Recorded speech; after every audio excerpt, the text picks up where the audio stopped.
it's reasonable if someone missed one prayer, 2 prayers, a day worth, to tell them, okay, go and make it up and don't make a habit of this. You've made a sin, make tawbah to Allah Azza wa Jal.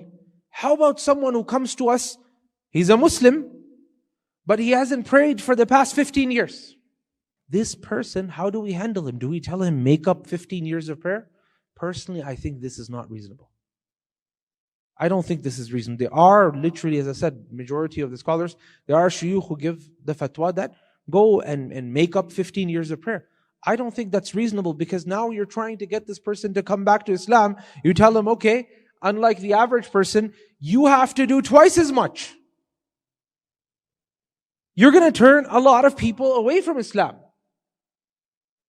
Especially because we have no conclusive evidence saying that all of those prayers need to be made up.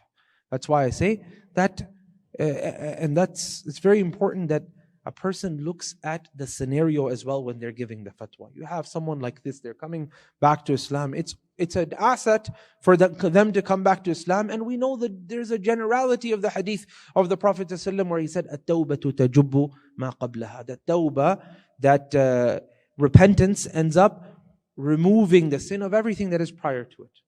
And in this case, the previous prayers being made up, there are some athar. There are some statements of the Salaf to this effect as well. I'll give you a couple that Ibn Hazm quoted. Ibn Hazm, he quoted that Ibn Umar radiallahu ta'ala anhu, he saw a man, he was reading a document.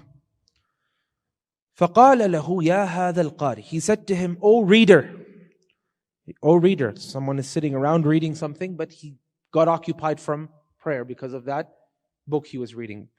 People used to get occupied from prayer because of books. Now it's the phones, right? So he saw him reading something and that made him busy from the prayer.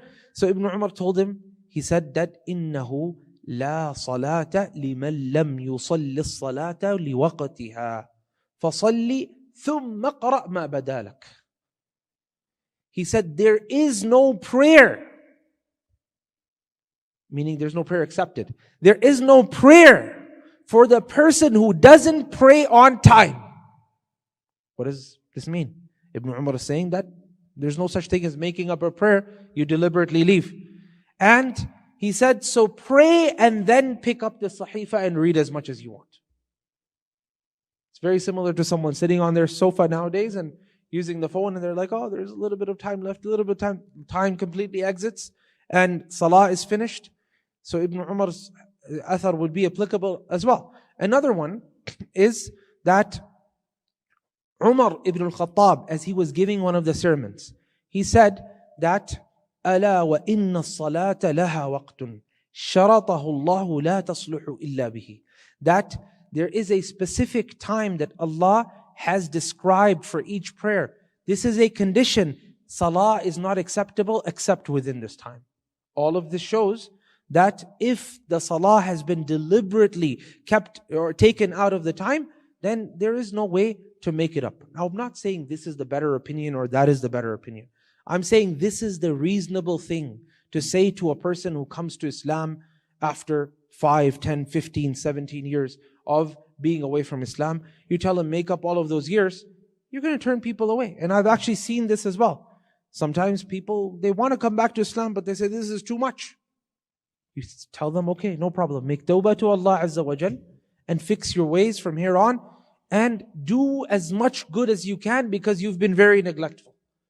You've been very neglectful. You can get them to become better people in this way.